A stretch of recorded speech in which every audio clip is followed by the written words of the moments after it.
దెయ్యాల గురించి రకరకాల కథలు ప్రచారంలో ఉన్నట్టే ఆ దీవి గురించి కూడా పలు కథలు ప్రచారంలో ఉన్నాయి. ఆ దీవిలో దెయ్యాలు సంచరిస్తున్నాయనే ప్రచారం జోరుగా సాగడంతో దాని పేరు దెయ్యాల దీవిగా స్థిరపడిపోయింది. ఈ దీవి పేరు పోవెగ్లియా, ఇటలీలో ఉంది. పోవెగ్లియా ద్వీపం వెనిస్ సమీపంలో ఉత్తర ఇటలీ తీరంలో ఉంది. అక్కడ 5-6 శిథిల భవనాలు కూడా ఉన్నాయి. వేల ఏళ్ల క్రితం కొన్ని తెగల వారు ఇక్కడ నివసించేవారు. తర్వాత ఆ తెగ అక్కడి నుంచి తరలిపోయింది. 1348లో ఇటలీలో ప్లేగు వ్యాధి విజృంభించిన నేపథ్యంలో వ్యాధి జనానికి సోకకుండా ప్లేగ్ బాధితులను తీసుకెళ్లి పోవెగ్లియా దీవిలో వదిలేసేవారు. అప్పటి నుంచి ఆ దీవి ఒక డంప్ యార్డులా మారిపోయింది.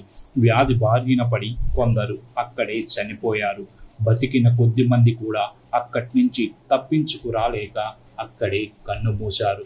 దిక్కు ముక్కు లేకుండా శవాల దిబ్బల ఆ దీవి తయారైంది. ఎవరైనా ఎదురు తిరిగితే ఇటలీ సైనికులు వారిని మంటల్లోకి నెట్టి చంపేసేవారట.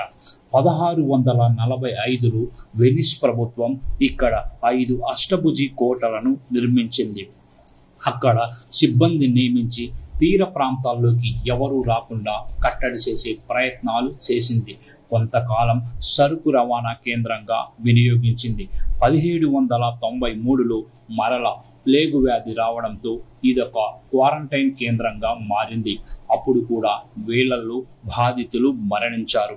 అలా చనిపోయిన వారంతా దెయ్యాలుగా మారి కోపంతో అక్కడ తిరుగుతున్నాయనే వార్తలు ప్రచారంలోకి వచ్చాయి.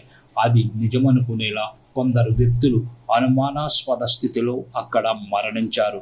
అక్కడ అసలు ఏంటి జరుగుతుందో తెలుసుకుందామని వెళ్ళిన వారిలో చాలా మంది తిరిగి రాలేదు. ఈ దీవిలో 1922లో ఒక మెంటల్ ఆసుపత్రిని పెట్టారు. మానసిక క్షోభకు గురైన వారిని అక్కడికి తరలించేవారు. అక్కడ ఆసుపత్రిలో పనిచేసే వైద్యుడు దెయ్యాల గురించి పరిశోధనలు చేసేవారట. అతను కూడా దెయ్యాల ఆగ్రహానికి గురై మతి చలించి మేడపై నుంచి దూకి ఆత్మహత్య చేసుకున్నాడనే కథనాలు కూడా ప్రచారంలో ఉన్నాయి.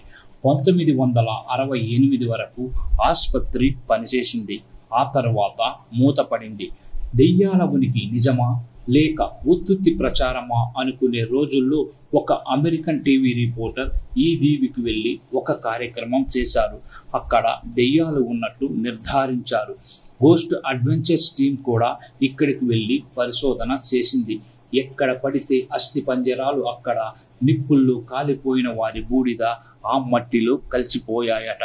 కొన్ని చోట్ల వింత శబ్దాలు వినిపించేవట. ఎవరు తమ వెనక తిరుగుతున్నట్లు ఫీల్ అయ్యారట. మొత్తం మీద కొన్ని అనుమానాలు ఉన్నాయని తేల్చారు. ఈ దీవిపై ఎన్నో పుస్తకాలు, సినిమాలు కూడా వచ్చాయి.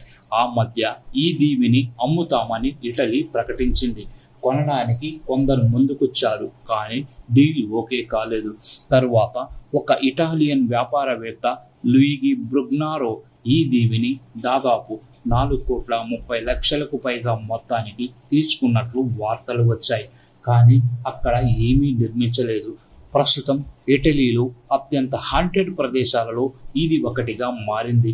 అధికారికంగా ఈ దీవిని దర్శించడం చట్ట విరుద్ధం. అక్కడికి వెళ్ళడానికి పడవలు కూడా ఉండవు. థ్రిల్ కోరుకునే అన్వేషకులు ఇక్కడికి రహస్యంగా వెళ్తుంటారు. అది క్లుప్తంగా ఆ దెయ్యాల దీవి కథ.